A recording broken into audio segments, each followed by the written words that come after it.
संत का अस्तित्व और व्यक्तित्व अलौकिक, अनोखा, अद्भुत होता है। जब प्राणी संत की शरण में आता है तो संत कोई वर्ण नहीं देखता है। संत प्रथम दृष्टि में ही अपनी शरण में ले लेता है भक्त को। प्रथम दृष्टि में ही तब भक्त के अंतःकरण में सूक्ष्म रूप में शहनाइयाँ बजने लग जाती है।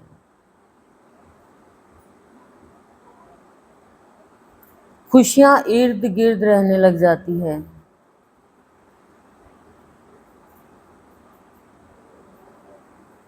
क्योंकि संत धरातल देखता है, पात्रता देखता है। हम प्राणी ये दो चीज नहीं देखते हैं। हम प्राणी बस बाहर का रंग रूप ये देखते हैं। इसीलिए हमसे गलतियां होती है। और संत जो पाठ पढ़ाते हैं उसमें भक्त समझ जाता है कि भक्ति में तो बहुत शक्ति है। क्यों? क्योंकि उससे संत की भक्ति से शांत रहना आ जाता है। निरर्थक बातों से, नकारात्मक विचारों से, बुराइयों से। नहीं तो आप देखो बहुत लोग भक्ति कर रहे हैं लेकिन उनके जीवन में शांति नहीं है। संत जो होते ना, जब अपनी शरण में लेते हैं तो भक्त के अंदर दुनियादारी का भाव हटता है पहले।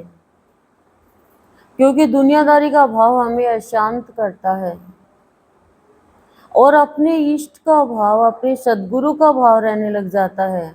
और फिर वो सारे कार्य संसार में जो करने होते हैं वो करते हैं। क्या भगवान कृष्ण ने, भगवान राम ने, हमारे गुरुदेव ने कार्य नहीं किए, कर्तव्य का पालन नहीं किया? राज्य भी किया है भगवान ने तो। और संत तो सबके दिल पर राज्य करता है, मरने से बचाता है संत,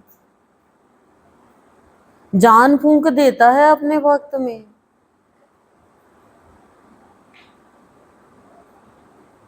और जान ऐसी फूंक देता है कि फिर भक्त मुस्कुराते हुए, धैर्य धारण करते हुए अपने जीवन में क्या चाहिए और क्या नहीं चाहिए ये समझ जाता है। पर संत के व्यक्तित्व को और अस्तित्व को समझ पाना मुश्किल ही नहीं, बहुत मुश्किल है। संभव ही नहीं, असंभव है। क्योंकि संत तो हमें एक एक चीज का अनुभव करा करके बनाना चाहता है। जैसे हम मकान बनाते हैं तो ये थोड़ी है एक सेकंड में बन गया। हमें एक एक ईंट का ध्यान रखना पड़ता है। मिस्त्री को देखते हैं कि एक एक ईंट कैसे लगा रहा है। सीमेंट लगाता है, फिर ईंट लगाता है, सीमेंट लगाता है, फिर, और वो भी एकदम बराबर, ऐसे ऊपर नीचे ऊपर नीचे। लेकिन प्राणी उस मकान में रहता बहुत अच्छे से, एकदम कहते हैं ना वेल सेटेड है। पर प्राणी स्वयं को नहीं देख पाता है। सोने की लंका थी रावण की, उसने छीन ली अपने भाई से, पर उसके पास भी नहीं रही।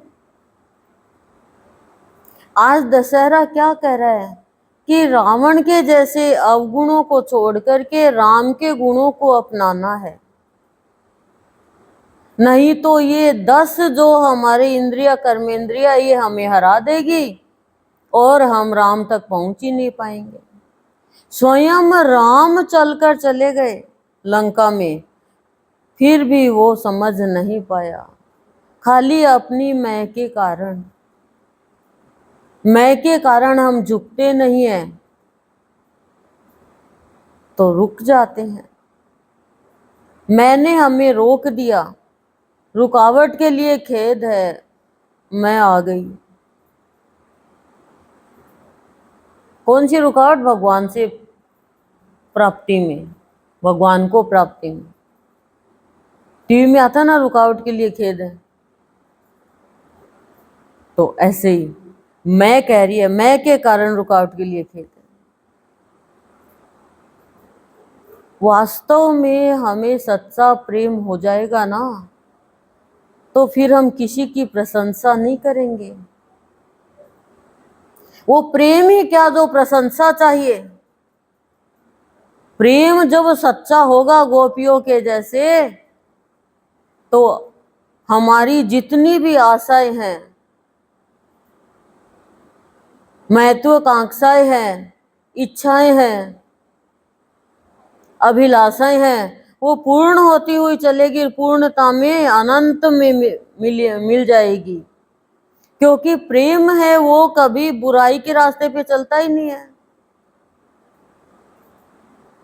प्रेम यदि सच्चा है तो काठ की मूरत भी बोलने लग जाती है। संत अपने भक्त को चिंता के भार से रहित कर देता है, तब भक्त मस्त रहता है, मुस्कुराते हुए, और अपने जीवन में खुशियां भरता जाता है और देखता है कि सत्संग के माध्यम से मुझे जो मिल रहा है मैं तो धन्य हो गया। लेकिन मैं धन्यवाद देने के लायक नहीं हूं प्रभु, मैं तो आशीर्वाद लेने के लायक बन रहा हूं। बच्चे अपने माता पिता को क्या धन्यवाद देंगे? उनका तो कर्तव्य है उनका भविष्य बनाना, निर्माण करना। लेकिन इस संसार में रह करके हमें अपने आप को जानना है कि हमें अनंत में जाना। अंत हमारा शरीर का होगा, लेकिन हमारी आत्मा अनंत में मिल जाए। और उसके लिए हमें क्या करना होगा? हम जैसे रेलवे स्टेशन जाते हैं तो देखते हैं कौन हम जहाँ जाएंगे वो ट्रेन कौन से नंबर पे रुकेगी, कहाँ आएगी, फिर अनाउंस होता है कि आपकी इतने नंबर पे ट्रेन आई, तो फिर भागते हैं। तो ऐसे ही हमें देखना है कि अनंत में मिलने के लिए हमें कहाँ रुकना है, कहाँ भागना है, क्या करना है। नहीं तो भागम भाग में भागते रहेंगे, भागते रहेंगे, भागते रहेंगे, और एक दिन अंत हो जाएगा। आत्मा का तो अंत होगा नहीं, वो तो अनंत है, वो तो और योनि में चली जाएगी। लेकिन और योनि में जाए उससे पहले अनंत में मिल जाए। ओम शांति ही शांति ही शांति। प्रशांति।